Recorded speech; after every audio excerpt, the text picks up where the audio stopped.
हाँ, हेलो दोस्तों, आपका स्वागत है प्री विद हिमांशु में। दोस्तों, जैसे कि आप जानते हैं कि यूपीएससी प्री की प्रारंभिक परीक्षा 24 मई 2026 को प्रस्तावित है। इस संबंध में आज हम चर्चा करेंगे कि कैसे हम मुख्य परीक्षा के साथ साथ प्री की भी तैयारी करते रहें, क्योंकि अभी मुख्य परीक्षा के लिए मतलब प्रारंभिक परीक्षा के लिए काफ़ी समय है और प्री बहुत बड़ा एक हेडल है। तो मुझे लग रहा है कि साथ साथ अगर हम चाहें तो थोड़ा फोकस उसकी तरफ भी कर सकते हैं, जो हमारी जर्नी को आसान बनाएगा।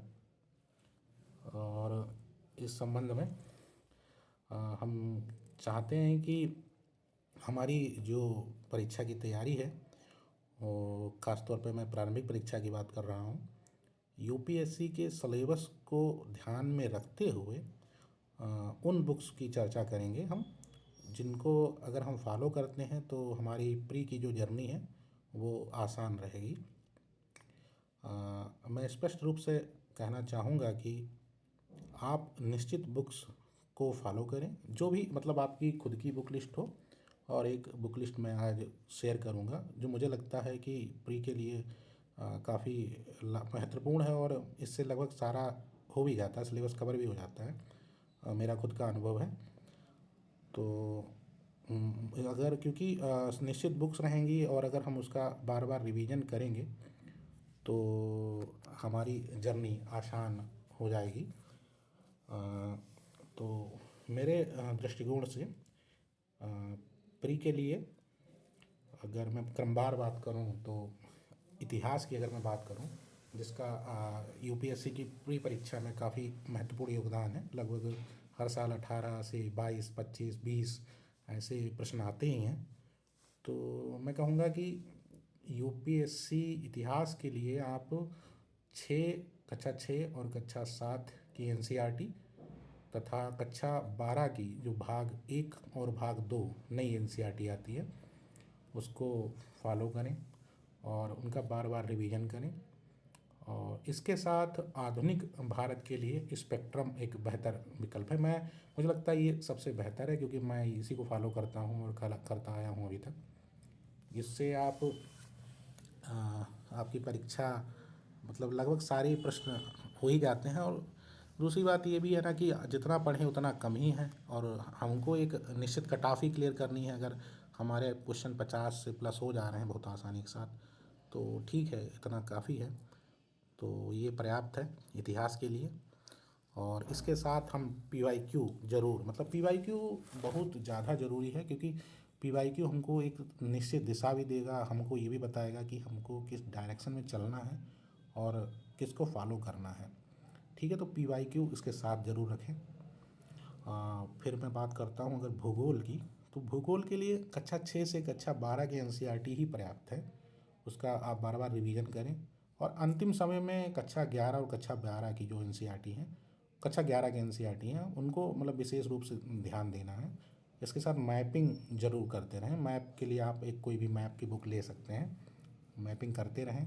बाकी बहुत सारे यूट्यूब चैनल हैं जो हमको पढ़ाते हैं, मतलब करंट में जो, क्योंकि यूपीएससी जो मैपिंग से प्रश्न पूछता है वो कहीं न कहीं करंट में चर्चित रहे मुद्दे या कहीं चर्चित रहे स्थान के बारे में ही जिक्र करता है। आप पीवाईक्यू देखेंगे तो आपको स्पष्ट रूप से दिखेगा कि 2023 हो, 2024 हो या 2025 के प्रीलिम्स जो भी रहे हैं पिछले वर्षों में, मैपिंग से काफ़ी प्रश्न आए हैं। और इसके लिए आप खुद से मैपिंग करिए, चर्चित स्थान को देखते रहिए। प्लस बहुत सारे यूट्यूब चैनल हैं जो करंट की मैपिंग कराते हैं, आप वहाँ से मैपिंग ज़रूर करें। वो आपके लिए बहुत लाभदायक रहेगा।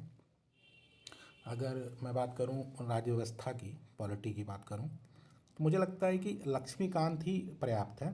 क्योंकि हम लोग एनसीईआरटी भी पढ़ते हैं, लेकिन एनसीईआरटी मुझे लग रहा है ठीक है। अगर आप बिगिनर हैं, एकदम शुरुआत हैं, तो आप बेसिक क्लियर करना चाह रहे हैं तो एनसीईआरटी पढ़िए। लेकिन अगर आप इस बार दे ही रहे हैं तो जाहिर सी बात है आपने एनसीईआरटी पॉलिटी की कर ही ली होगी अच्छे से। तो लक्ष्मीकांत का आप जितनी बार हो सके रिवीजन करें, क्योंकि आप देख रहे हैं ना कि वो उनका एक वो है कि वहीं से प्रश्न पूछते हैं। जैसे निर्वाचन आयोग हो गया, कैग हो गया, फाइनेंस कमीशन यानी वित्त आयोग हो गया, और संसद हो गया, संसद महत्वपूर्ण टॉपिक है, प्रेसिडेंट है, आपका मतलब इनसे ज़्यादातर प्रश्न इन्हीं टॉपिक से बनते हैं। इनका बार बार रिवीजन करें, उतनी जितनी बार रिवीजन कर लेंगे उतना मतलब आपकी परीक्षा के लिए मतलब बेहतर रहेगा। मुझे लगता है कि उससे बेहतर, लक्ष्मीकांत से बेहतर कुछ नहीं है।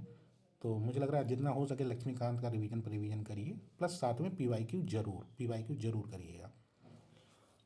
अगर मैं बात करूँ इन्वायरमेंट की, तो इन्वायरमेंट में देखिए हिंदी माध्यम के लिए बहुत सारी बुक्स हैं, लेकिन मुझे लगता है कि या तो आप दृष्टि की बुक ले सकते हैं, और दूसरी अभी एक नई आई है इसी साल से, धर्मेंद्र झाखड़ की बुक आई है, और वो बहुत अच्छी बुक है। मैंने पिछले साल उनका कोर्स लिया था और मैंने उसको पढ़ा भी था, तो बड़ी मतलब बहुत हेल्पिंग है बुक, और उन्होंने बहुत अच्छे से उसको बनाया भी है, तो आप उस बुक को ले सकते हैं। मैं तो कहूँगा कि आप ले सकते हैं, बड़ी अच्छी, आप कम से कम जाएँ मार्केट में देखें, तो बड़ी अच्छी बुक है, आप उसको लीजिए और उसको पढ़िए। मुझे लग रहा है कि उन्होंने सब कुछ कवर किया है, बड़ी अच्छी किताब है वो।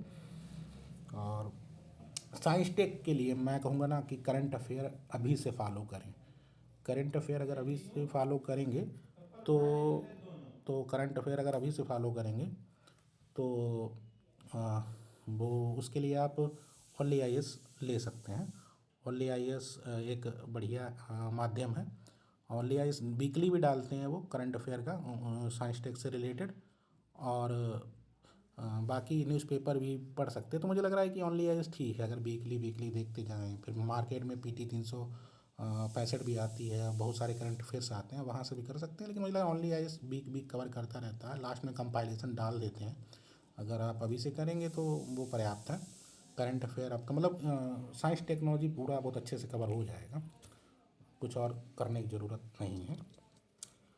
इकोनॉमिक्स यानी इको, इसके लिए तो बहुत सारे हैं, लेकिन मैं करता था, कुमार अमित करके एक सर हैं, वो हमेशा क्या करते हैं कि जब हमारा इकोनॉमिक सर्वे और बजट आ जाता है, इसके बाद वो एक अपडेटेड नोट्स डालते हैं। आप वो अपने, उनका खुद का एक टेलीग्राम चैनल है, उस पर वो डालते हैं, आप उसको ले सकते हैं। बहुत अच्छा नोट्स है वो, करंट अपडेटेड भी रहता है, तो मतलब आपको करंट अफेयर पढ़ने की ज़रूरत ही नहीं होगी। पूरा मतलब आपकी यूपीएससी की रिक्वायरमेंट को फुलफिल कर देगा वो। लेकिन मैं क्या करता हूँ कि इसके साथ मुन्नाल पटेल जो हम पढ़ाते हैं, बिन करके सीरीज चलाते हैं, बिन 26 चलाएंगे ही वो, तो उनके कुछ वीडियोज़ रहते हैं, आप उनको भी साथ में कर सकते हैं। तो दोनों को मिला के अगर कर लेंगे तो इकोनॉमिक्स वाला पोर्शन भी आपका लगभग कवर हो ही जाएगा। लेकिन इसके साथ आपको पी वाई क्यू जरूर कर रहे हैं। पी वाई क्यू मतलब समझिए कि वो आपको एक ऐसा रास्ता देगा कि अगर बहुत आप नहीं कर पा रहे हैं बहुत ज़्यादा, तो अगर बार बार पी वाई क्यू ही कर लेते हैं तो आपके लिए जर्नी बहुत आसान हो जाएगी। तो मैं तो कहूँगा कि पी वाई क्यू ज़रूर करें, और साथ में मतलब इन सारी चीज़ों को फॉलो करते हुए, तो मेरे मेरे दृष्टिकोण से तो ये सोर्स सही हैं, ठीक हैं। बाकी आप लोग खुद भी मतलब इसमें लगे हैं, तो आप देख ही रहे हैं कि क्या क्या किया जा सकता है। बाकी हाँ, एक चीज़ और बोलूँगा कि हिंदी माध्यम के प्रीलिम्स में एक सबसे बड़ा हेडल है सीसैट। तो सीसैट पे विशेष ध्यान देना है। और सीसैट के लिए जैसे कहीं से मैथ कर सकते हैं, जैसे मैं करता था ओनली आई से, ऋषभ सर पढ़ाते हैं, बहुत अच्छा मैथ पढ़ाते हैं। उन्होंने एकदम उसी उसी पॉइंट ऑफ व्यू से डाले हुए हैं जो हमारा सीसैट को पूरी तरीके से कवर करता है। तो आप उसके साथ दृष्टि की हिंदी माध्यम के लिए बुक आती है, उसमें पी वाई क्यू भी चैप्टर वाइज चैप्टर इंक्लूड है, प्लस उन्होंने अदर स्टेट के भी क्वेश्चन दिए हुए हैं। तो आप जैसे मान लीजिए कि आपने आज परसेंटेज पढ़ा, ऋषभ सर से परसेंटेज का टॉपिक कवर किया आपने, और फिर आप दृष्टि की बुक से लगाइए, उन सारे क्वेश्चनों को हल करिए। जो नहीं हल हो रहा है उस बुक के पीछे दिए हुए हैं, उनको देखिए, बार बार करेंगे तो हो जाएगा। क्योंकि मुझे लग रहा है कि प्रैक्टिस पूरा मैथ पे है, प्रैक्टिस पे है, मैथ मतलब पूरा प्रैक्टिस पे है।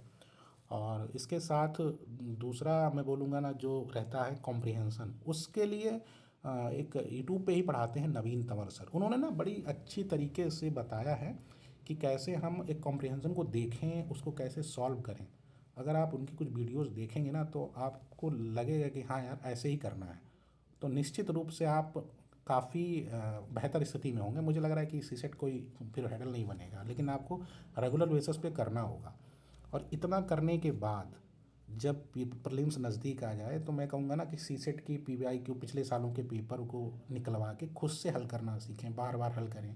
पीवाई खास तौर पे कॉम्प्रिहेंशन वाला पोर्शन को बार बार 4 से 5 कॉम्प्रिहेंशन डेली हल करें तो वो आपकी मतलब उसमें शार्पनेस आ जाएगी, तो आप एग्ज़ाम हॉल में जाएंगे तो दिक्कत नहीं होगी। मुझे लग रहा है पीवाईक्यू से बेहतर कोई विकल्प नहीं है, तो पीवाईक्यू तो ज़रूर ही करें। इसको करेंगे तो निश्चित रूप से आपको कोई प्रॉब्लम नहीं होने वाली है।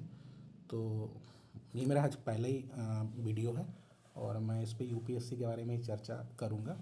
और मैं सोच रहा हूँ कि आज स्ट्रेटजी थी कुछ जो मुझे लगता है कर सकते हैं, बाकी हर व्यक्ति की अपनी अपनी स्ट्रेटजी होती है। मेरे अनुसार तो यही ठीक है और कुछ अपना इंक्लूड आप लोग करिए जो कर सकते हैं। मैं इसके साथ मैं सोच रहा हूँ कि मैं मतलब सारे पिछले 10-15 सालों के पीवाईक्यू भी डेली डेली कुछ कुछ पीवाईक्यू डालता रहूँगा। मैं सोच रहा हूँ शुरुआत मैं हिस्ट्री से करूँ क्योंकि हिस्ट्री मेरा सब्जेक्ट भी है, मैं उससे नेट भी हूँ और जर्नी इतनी रही है मेरी लंबी यूपीएससी की, तो वो भी काम आएगी।